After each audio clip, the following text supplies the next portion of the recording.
This is the Khodr military airport in Aleppo and has been inoperable for months. Now the army is trying to break the rebel siege after making rare advances in the mostly rebel-held north. Government forces recently took control of the towns of Sfira and Azazia. It was a strategic win, since they are on a highway linking government-held central Syria to the southeast gates of Aleppo.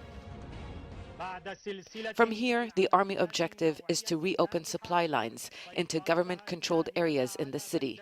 Some rebel commanders are blaming the infighting among their armed groups for the battlefield setbacks. This has had a negative effect on the battles in Aleppo. Rebels need to unite under one command.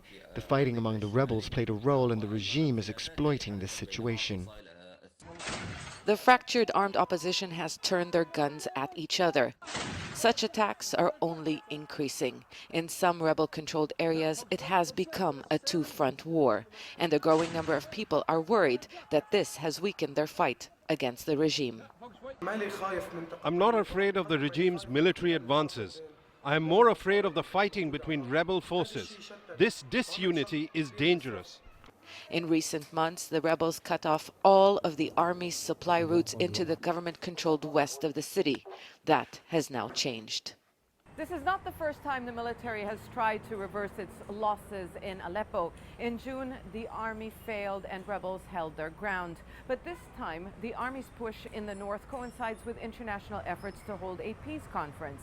Opposition commanders say the regime is trying to show that it has the upper hand militarily on the ground to strengthen its position if and when those talks happen.